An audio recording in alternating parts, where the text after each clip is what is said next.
ngayon guys, nandito ako ngayon sa sa mall malapit doon sa bahay namin. So today is April ngayon. April 11. So April 11 na guys today, 1:40 in the afternoon. So biglaan guys lang ang punta. Ngayon nag-order ang aking kapatid, nandun siya, yun naka-blue. Kasi timing naman na papunta ako dito guys. So sabi niya nasa labas siya, malapit lang siya dito sa may shopping center malapit sa bahay namin. Sabi ko kita na lang kami, di ba? Yan, tapos ililibre daw niya ako ng pizza. Sabi ko libre niya ako ng pizza. Tapos mamaya pupunta ako dun sa taas sa supermarket. Pinapabili ako ng ano ba yun? Bibili tayo ng bigas. Bigas lang yung bibili ko. So, ay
katatapos ko lang guys na nag-grocery.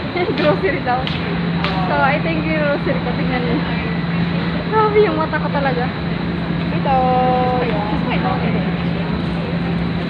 Ito yung pinabili sa akin. Right. Ito yung guys. Na binili. And then, tapos, bumili ako ng grapes. Yan. Ito.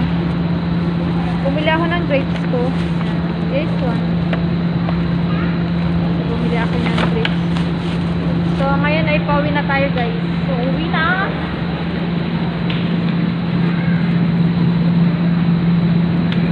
Sobrang init ngayon guys. Super. Parang kahit ko, nagduduyan-duyan yung kamay ko. Parang kahit may payong ka is useless. Kasi super init talaga. Grabe talaga yung mata ko. Ay, nasusukat pa. Doble na ang aking eye bags. At in dupa. Sina guys, sobrang init kasi ngayon. Grabe. As in super init.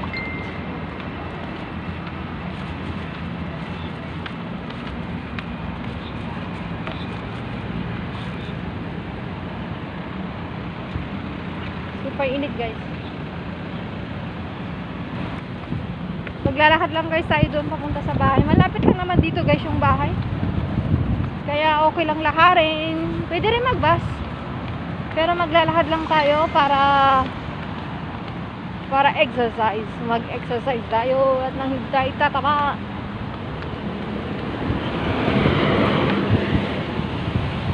Hindi lang sa labas.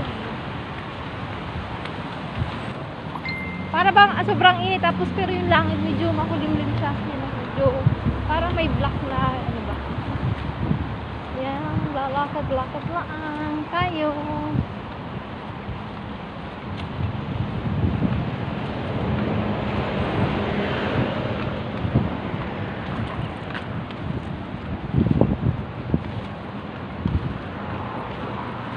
Yeah, init na. So guys, yun lang guys. Thank you. Bye-bye. Nalakad na ako. Siguro mga ano pa to. Simula sa amin. Siguro mga another 10 minutes. Nandun ako. So yun lang. Thank you for watching. Bye-bye.